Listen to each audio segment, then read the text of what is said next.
Hello everyone, welcome to commerce net achievers. My name is Talveer Singh और स्वागत है सभी का आज के हमारे सेशन में।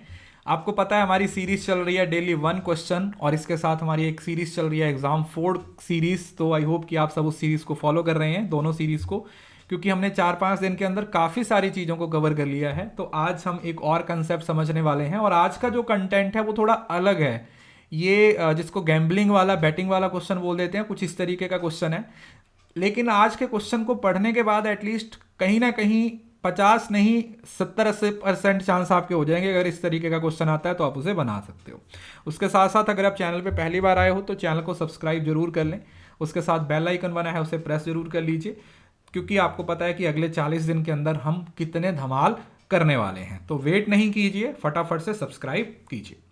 उसके साथ साथ अनअकैडमी पे मैं नंबर 1 एजुकेटर हूं, तो आप मुझे अनअकैडमी पे फॉलो कर लीजिए। पेपर 1 और पेपर 2 के ऑलरेडी हमारे बैचेस चल रहे हैं। काफ़ी सारे बच्चे हैं और पिछली क्लास के बाद ही 50 से ज़्यादा बच्चे हैं वो सब्सक्राइब किए हैं, क्योंकि वहाँ पर बहुत ही क्वालिटी कंटेंट आपको मिल रहा है। और अगर आप अभी पढ़ाई नहीं करोगे तो फिर कब पढ़ाई करोगे? 3 महीने 6 महीने जो सब्सक्राइब करना चाहते हो सब्सक्रिप्शन लेके पढ़ाई कीजिए, क्योंकि इस टाइम पे अनअकैडमी पे एक ऑफर भी चल रहा है। 6 जनवरी मतलब कल तक अगर आप सब्सक्राइब करते हो तो आपको 23%, मतलब समझ रहे हो ना, तकरीबन 25% आपको ऑफ मिलेगा, जो कि नॉर्मली 10% होता है। देखिए, मैंने आपको पहले भी बोला है कि ये आप लोगों की इन्वेस्टमेंट है। अगर आप यहाँ पर इन्वेस्टमेंट करते हो ना, तो कल जो आपको जेआरएफ की स्कॉलरशिप मिलेगी, 15 दिन की स्कॉलरशिप भी नहीं होगी जो आप पैसा यहाँ पर पे कर रहे हो। और अगर आप खुद के लिए भी इन्वेस्ट नहीं कर सकते हो तो फिर बार बार अटेम्प्ट है वो देते रहिए, वो आपकी इच्छा है। उसके साथ साथ टेलीग्राम चैनल ज्वाइन कर लीजिए, क्योंकि आपको पीडीएफ मिल जाएगी टेलीग्राम चैनल पे। 67,000 से ज़्यादा बच्चे इस टेलीग्राम चैनल पे जुड़े हुए हैं, तो इस चैनल को आप लोगों ने जरूर से ज्वाइन करना है। आज का क्वेश्चन है वो एक अलग तरीके का क्वेश्चन है। मैं ज़्यादातर इस तरीके के क्वेश्चन को बनाता नहीं हूँ या क्लास में हम डिस्कस नहीं करते हैं, लेकिन इस बार मैंने सोचा कि चलो ज़्यादा नहीं कर सकते तो इतना सा तो कर सकता हूँ कि आपको एटलीस्ट इसका कंटेंट दे दूंगा, ताकि इस बार ये क्वेश्चन पूछा गया है, अगली बार इससे रिलेटेड कुछ क्वेश्चन आए तो आप उसका आंसर कर पाओ। इस बार आपको एक क्वेश्चन आया था, एक कोटेशन दी हुई थी, एक वर्डिंग है, education is the manifestation of perfection already in man was stated by. देखिए, एजुकेशन में जैसे बीएड में जो बच्चे करते हैं या जो एजुकेशन से नेट का एग्जाम देते हैं, उनको ये चीज़ें काफ़ी डिटेल में आती हैं। हमारी टीचिंग में भी कुछ कुछ चीज़ें हैं, लेकिन इतना इन डेप्थ नहीं पूछा जाता कि ये कोटेशन किसने दी है। और आपको पता है कि इस तरीके के क्वेश्चन हमेशा तुक्के वाले क्वेश्चन होते हैं, या आप ये समझ लीजिए कि अगर आपको आता है तो सही है, नहीं अदरवाइज आपको तुक्का लगाना पड़ता है। लेकिन मैंने इसका एक तरीका ढूंढा है, उस तरीके का इस्तेमाल करके एटलीस्ट आप कुछ ना कुछ लॉजिक से क्वेश्चन को बना पाओगे। पहले हम समझते हैं कि ये जो स्टेटमेंट है वो किसके द्वारा दी गई है। इस क्वेश्चन का आंसर था वो क्या था? स्वामी विवेकानंद। क्योंकि स्वामी विवेकानंद जी ने ये बताया था कि जो शिक्षा है वो मनुष्य की पहले से ही पूर्णता की अभिव्यक्ति है, मतलब कहीं ना कहीं परफेक्शन है वो ऑलरेडी है। हम हमारे अंदर एक परफेक्शन है, जो एजुकेशन है उसी का एक मैनिफेस्टेशन है, उसी को वो सामने प्रस्तुत करता है। मतलब कुछ इस तरीके की स्टेटमेंट स्वामी विवेकानंद के द्वारा दी गई थी। जब मैं इस क्वेश्चन को पढ़ रहा था तो मैंने नहीं सोचा था कि मैं इस पर एक वीडियो बनाऊंगा, लेकिन फिर मुझे लगा कि यार अगर इस बार स्वामी विवेकानंद की स्टेटमेंट पूछी जा सकती है तो अगली बार रविंद्रनाथ टैगोर भी पूछा जा सकता है, महात्मा गांधी भी पूछा जा सकता है, और अरविंदो के बारे में भी पूछा जा सकता है। तो क्यों ना मैं ऐसी कोटेशंस कलेक्ट करके आपको दे दूं जिसमें रविंद्रनाथ टैगोर की जो 2-3 उन्होंने एजुकेशन के बारे में स्टेटमेंट दी हैं, उसी तरीके से महात्मा गांधी ने क्या दिया है और अरविंदो ने क्या बोला है। तो हो सकता है अगली बार आपको कोई क्वेश्चन इस तरीके से फंस जाए और वहां पे तुक्का लगाने की बजाय थोड़ा सा भी अगर माइंड में रहा तो आप बना लोगे। तो उसी काम को किया है मैंने आपके लिए। तो स्वामी विवेकानंद की 2 चीजें जो इंपॉर्टेंट हैं, ये वाली स्टेटमेंट तो इस बार इन्होंने पूछ ली कि जो एजुकेशन है वो मैनिफेस्टेशन है, जो हमारे अंदर ऑलरेडी जो परफेक्शन है वो होती है। दूसरा, स्वामी विवेकानंद ने ना एजुकेशन की एप्लीकेशन के बारे में काफी बताया है। इनकी एक स्टेटमेंट है, I would prefer them playing football rather than Gita without having capacity to understand its essence. मतलब इन्होंने बोला कि किताबें पढ़ने का कोई मतलब नहीं है, मैं गीता पढ़ने की बजाय, मतलब बिना समझे गीता पढ़ने की बजाय फुटबॉल खेलना ज़्यादा पसंद करूंगा। कहने का मतलब इनका यही है कि आप जितना मर्जी पढ़ लो, अगर आपने उसकी एप्लीकेशन नहीं समझी, अगर आपको वो अप्लाई करना नहीं आता तो उससे पढ़ने का कोई मतलब नहीं है।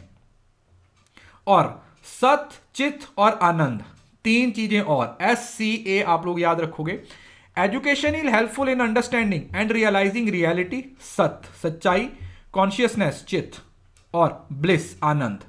इन तीन चीजों का नेचर है। तो एक पहली बात आ गई मैनिफेस्टेशन, याद रखिएगा स्वामी विवेकानंद ने मैनिफेस्टेशन वाली, मतलब आपको कोटेशन ये याद रखनी, बस आपको थोड़ा थोड़ा कीवर्ड बस वो याद रखना है कि अच्छा यार इस चीज के बारे में बोला है, क्योंकि ऐसे कोटेशन हम कितना रट्टा मार लेंगे, लेकिन एटलीस्ट 8-10 जो कोटेशन फेमस हैं उनको हम थोड़ा थोड़ा तो याद रख ही सकते हैं। दूसरा गीता वाली स्टेटमेंट है कि वो एप्लीकेशन बेस्ड रखना चाहते हैं, और तीसरी स्टेटमेंट है सत, कॉन्शियसनेस एंड ब्लिस।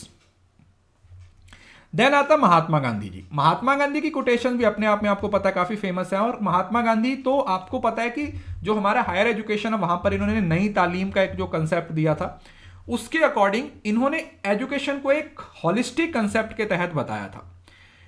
तो ये क्या बोलता है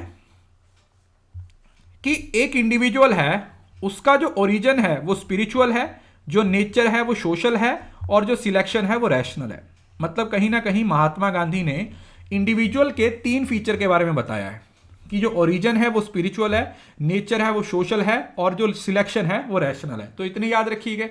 दूसरा, एजुकेशन को allround drawing out of the best in children and man, ठीक है, ये तो आप होलिस्टिक डेवलपमेंट से याद रख सकते हो, क्योंकि इन्होंने बताया था कि एक बच्चे को सिर्फ पढ़ाना नहीं है, बच्चे की ओवरऑल डेवलपमेंट की बात की गई थी। तीसरा, करेक्टर डेवलपमेंट की बात महात्मा गांधी के द्वारा की गई है। आपको पता है कि जो करेक्टर डेवलपमेंट है, कल्टीवेशन ऑफ मॉरल वैल्यूज, उसमें courage, strength, purity, rightness, self restraint, service of mankind, ठीक है। तो ये जो वो अहिंसा वाले कंसेप्ट हैं वो तीसरी कोटेशन ये।